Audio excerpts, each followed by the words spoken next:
vamos a darle una explicación más profunda a esto de las cargas eléctricas, carga positiva, carga negativa. ¿Por qué es positivo y por qué negativo? ¿Por qué esta dualidad? Empecemos viendo cómo está formado un átomo. Un átomo es un conjunto de protones, neutrones y electrones. Ocurre que un átomo es neutro cuando los protones son iguales a los electrones. ¿Y qué pasa con los neutrones? Los neutrones no tienen nada que ver en la carga porque, como su nombre mismo dice, es neutro. Su carga es cero. No pesa su carga. En cambio, los protones y electrones sí. El electrón tiene carga negativa y el protón tiene carga positiva.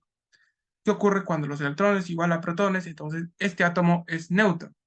Pero ¿qué ocurre cuando los electrones son en menor cantidad que los protones? O sea, son menos que los protones. Entonces, en este caso empieza a predominar las cargas positivas. Quiere decir que los protones empiezan a dominar.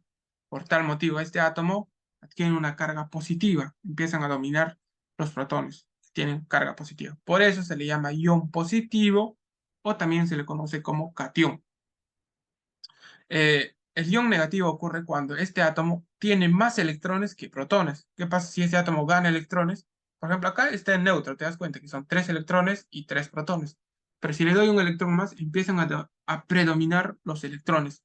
Estos que tienen carga negativa empiezan a predominar. Entonces, cuando la carga es negativa de este átomo, quiere decir que este átomo gana electrones, por lo tanto es un ion negativo, por lo tanto es un anión. Bueno, esto lo podemos generalizar nosotros a un cuerpo macroscópico. Por ejemplo, esta taza. ¿Qué ocurre? Que si a esta taza nosotros vemos y decimos, ya, esta taza está neutro. ¿Por qué? ¿Por qué está neutro la taza? La taza está neutro porque el número de electrones y el número de protones de esta taza son iguales. O sea, está en equilibrio, por lo tanto es neutro. Pero para cargar la taza nosotros tenemos que generar un desequilibrio en esto. Entonces, si nosotros cargamos positivamente a esta taza, ¿qué estamos haciendo para que se cargue positivamente? Estamos diciendo que predominen las cargas positivas. Por tal motivo, esta taza debe perder electrones. Entonces, nosotros hacemos que pierda electrones. Si pierde electrones, esta taza estaría cargada positivamente. Ahora, ¿cómo? Y si quiero que esta taza esté cargada negativamente, entonces yo debo hacer que gane electrones. Gane electrones, la taza se carga negativamente, empiezan a predominar las cargas negativas.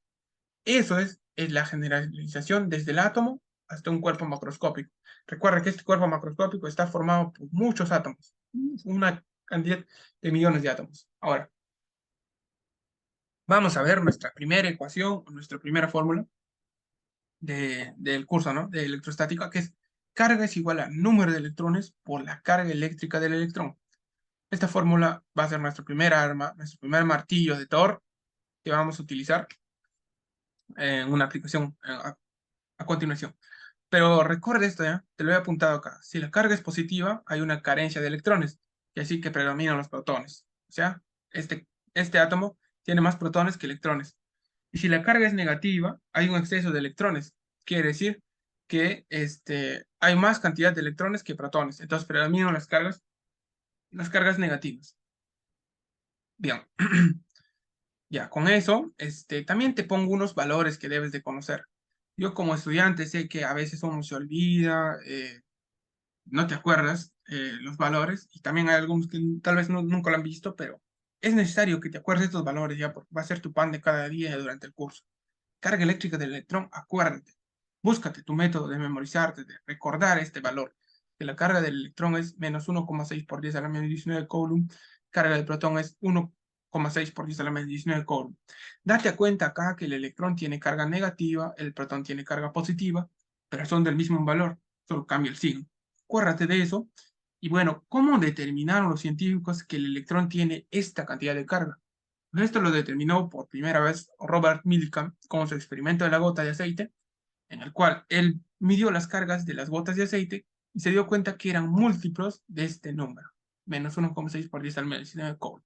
Por eso él determinó que la carga es algo granular, que es múltiplo del número de electrones, perdón, de la carga eléctrica del electrón, que es menos 1,6 por 10 al menos 19 coulomb. Acuérdate de esto, te invito a googlear un poquito, búscate en YouTube sobre el experimento de la gota de aceite de Millikan y ahí vas a ver un poco más. Y yo sé que viendo eso, solito te vas a acordar, resolviendo ejercicios, así se te va a quedar este valor. Y también acuérdate de estos valores de conversión. Son los más comunes que yo he visto en los problemas que vienen. Son los más utilizados. Te ponen un milicoulomb. Para pasarlo a coulomb, ya sabes que milicoulomb es 10 a la menos 3 coulomb. Microcoulomb, que es una U, es 10 a la menos 6 coulomb. Nanocoulomb es 10 a la menos 9 coulomb. Y un picocoulomb es 10 a la menos 12 coulomb. Acuérdate de esos valores de conversión. Si quieres, tómale captura, llévatelo. Y acuérdate de eso. Siempre lo vas a utilizar. ¿Ya? Es